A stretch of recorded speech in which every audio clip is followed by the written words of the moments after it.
Hello guys, welcome back to my YouTube channel. ഇന്ന് പുതിയൊരു വ്ളോഗായിട്ടാണ് ഞാൻ വന്നേക്കുന്നത്. ഓണമൊക്കെ അല്ലേ, ഈ വീഡിയോ ഞാൻ അപ്ലോഡ് ചെയ്യുമ്പോൾ ഓണം കഴിഞ്ഞിട്ടുണ്ടാവും എനിക്ക് നന്നായിട്ട് അറിയാം. അപ്പൊ ഇന്ന് എന്റെ അനിയത്തി കുട്ടിയുടെ കോളേജിൽ അവരുടെ ഓണപരിപാടിയാണ്. അപ്പം അവൾ എന്നെയാണ് സ്റ്റൈലിസ്റ്റ് ആയിട്ട് നിയോഗിച്ചിരിക്കുന്നത്. എനിക്കറിയില്ല എന്താകുമെന്ന്. അപ്പം അതിന് കുറച്ച് വീഡിയോസും കാര്യങ്ങളൊക്കെ ആണ് ഇന്നത്തെ വ്ളോഗിൽ ഞാൻ നിങ്ങളുമായിട്ട് ഷെയർ ചെയ്യാൻ പോകുന്നത്. അപ്പൊ ഈ വീഡിയോ എല്ലാവർക്കും ഇഷ്ടപ്പെടുകയാണെങ്കിൽ ഞാൻ എപ്പോഴും പറയുന്ന പോലെ ലൈക്ക് ചെയ്യുക, കമന്റ് ചെയ്യുക, ഷെയർ ചെയ്യുക. പിന്നെ എന്റെ ഈ ചാനൽ ഒന്ന് സബ്സ്ക്രൈബും കൂടി ചെയ്തേക്കണേ. അപ്പൊ നമുക്ക് നേരെ വീഡിയോയിലോട്ട് പോകാം. ഇതാണ് അനിയത്തിക്കുട്ടിയുടെ ഡ്രസ്സ്. നമ്മൾ മെറ്റീരിയൽ ആണ് എടുത്തിട്ട് അത് പിന്നെ തയ്പ്പിക്കാൻ കൊടുത്ത് ഇതുപോലെ ആക്കി എടുക്കുകയാണ് ചെയ്തത്. ഷാള് നമ്മൾ വേറെ തന്നെ കസവ് നമ്മൾ വാങ്ങിച്ചിട്ട് ഇതുപോലെ ചെയ്തെടുക്കുകയാണ്. മുല്ലപ്പൂവൊക്കെ ഞാൻ ഇന്നലെ വാങ്ങി സെറ്റ് ആക്കിയിട്ടുണ്ടായിരുന്നു. ഇന്നലെ നല്ല മഴയായിരുന്നു. ഓഫീസ് കഴിഞ്ഞ് വരുമ്പോൾ മഴ നനഞ്ഞുകൊണ്ടാണ് ഞാൻ പൂവൊക്കെ വാങ്ങിയത്. പിന്നെ ഇവർക്ക് പൂവ് നിർബന്ധമായതുകൊണ്ട് ഞാൻ പോയിട്ട് വാങ്ങി. ഈ ഡ്രസ്സിൻ്റെ കൂടെ പെയർ ചെയ്യാൻ ഈ ഒരു കമ്മല് നന്നായിരിക്കും എന്ന് എനിക്ക് തോന്നുന്നു. കാരണം അവളുടെ ഡ്രസ്സിൽ കൂടുതൽ ഓറഞ്ച് കളറാണ് ഉള്ളത്. അപ്പോൾ ഇതൊരു ഗ്രീൻ കളർ ആകുമ്പോൾ ഒരു കോൺട്രാസ്റ്റ് ലുക്ക് കിട്ടുമല്ലോ എന്ന് വെച്ചിട്ട് ഇതാണ് എനിക്ക് കൂടുതൽ ഇഷ്ടം. പിന്നെ സെക്കൻഡ് വൺ എന്ന് പറയുന്നത് ഈ കമ്മലിൽ താഴെ പേൾസ് വരുന്നുണ്ട്, പിന്നെ ഗോൾഡൻ കളറാണ്. ഇതും എനിക്ക് ഭയങ്കരമായിട്ട് ഇഷ്ടപ്പെട്ടു. ഈ ഒരു സെറ്റ് വള എനിക്ക് നന്നായിട്ട് ഇഷ്ടപ്പെട്ടു. കാരണം കുറേ കളേഴ്സും ഉണ്ട്, ഗോൾഡൻ കളറും ഉണ്ട്.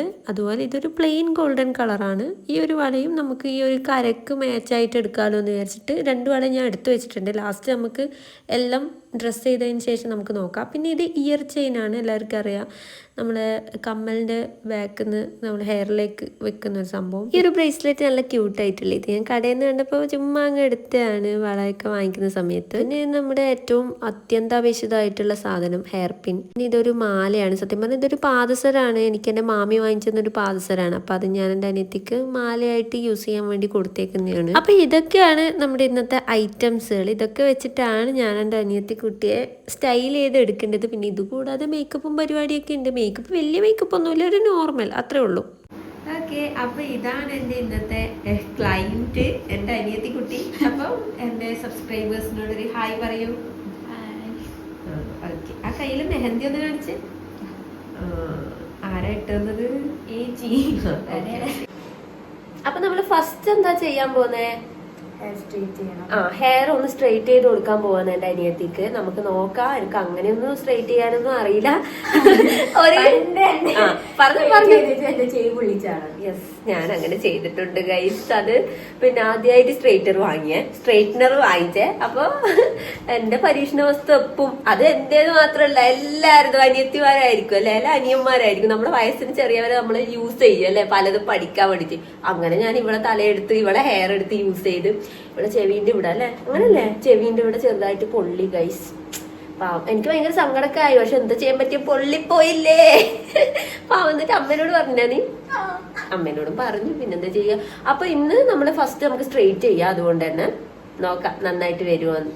അപ്പോൾ ഇതാണ് എൻ്റെ പുരാതനമായിട്ടുള്ള സ്ട്രെയിറ്റ്നർ. വാങ്ങിച്ചിട്ട് കുറേ കൊല്ലമായി ഞാൻ, പക്ഷെ അധികമൊന്നും യൂസ് ചെയ്യാത്തതുകൊണ്ടാണെന്ന് തോന്നുന്നു. ഇതിപ്പോഴും ഒരു കംപ്ലൈൻറ്റും ഇല്ലാണ്ട് വർക്ക് ചെയ്യുന്നുണ്ട്. ഇത് നമുക്ക് കേൾ ചെയ്തെടുക്കാനും പറ്റും, സ്ട്രെയിറ്റ് ചെയ്തെടുക്കാനും പറ്റും. ഈ ഒരു ബട്ടൺ അങ്ങോട്ടും ഇങ്ങോട്ടും പ്രസ് ചെയ്താൽ അത് മാറും. അപ്പോൾ ഞാൻ എൻ്റെ സ്ട്രെയിറ്റനിങ് പരിപാടി ഇവിടെ സ്റ്റാർട്ട് ചെയ്തിട്ടുണ്ട്. സക്സസ്ഫുള്ളി അതിങ്ങനെ നടന്നുകൊണ്ടേ ഇരിക്കുകയാണ്. എൻ്റെ ഫേസൊക്കെ എല്ലാവരും ഒന്ന് കാണിക്കുമെന്നും പറഞ്ഞിട്ട് അനിയത്തിൻ്റെ കയ്യിലാണ് ഞാനിപ്പോൾ ഫോൺ കൊടുത്തിട്ടുള്ളത്. ഞാൻ കുറച്ച് സ്ട്രെസ്ഡ് ആണ്, കാരണം ചെവിയൊന്നും പൊള്ളിക്കാതെ ഇങ്ങനെ നോക്കിയാണ് ഞാൻ സ്ട്രെയിറ്റ് ചെയ്യുന്നത്. കാരണം ഇത്തവണയും കൂടി ചെവി പൊള്ളിയിട്ടുണ്ടെങ്കിൽ അവള് ജന്മത്തിൽ എനിക്ക് ഇങ്ങനെ ഇരുന്ന് തരില്ല. അപ്പം എനിക്ക് പിന്നെ വേറെ പരീക്ഷണ വസ്തു ഇല്ലാണ്ടായി പോവല്ലോ. അതുകൊണ്ട് ഞാൻ വളരെ ശ്രദ്ധാപൂർവം തന്നെ എൻ്റെ പണി ഞാൻ തീർത്തു.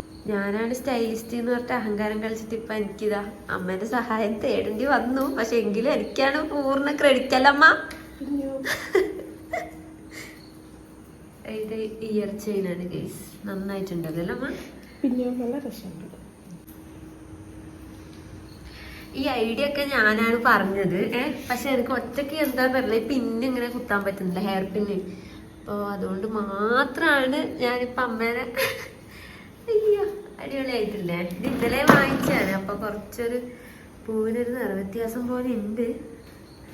മമ്മി, എൻ്റെ സബ്സ്ക്രൈബേഴ്സിനൊരു ഹായ് പറയോ? ഹായ്. ഞാൻ മമ്മീന്ന് സ്റ്റൈലാക്കി വിളിക്കുന്നതാണ്. ഇഷ്ടം കൂടുമ്പോൾ ഞാൻ മമ്മീന്നൊക്കെ വിളിക്കും, മമ്മ എന്നൊക്കെ വിളിക്കും. ഷോപ്പിംഗ് ആണ് ഗൈസ് എല്ലാം. എന്നിട്ട് ഫോട്ടോ എടുക്കേ.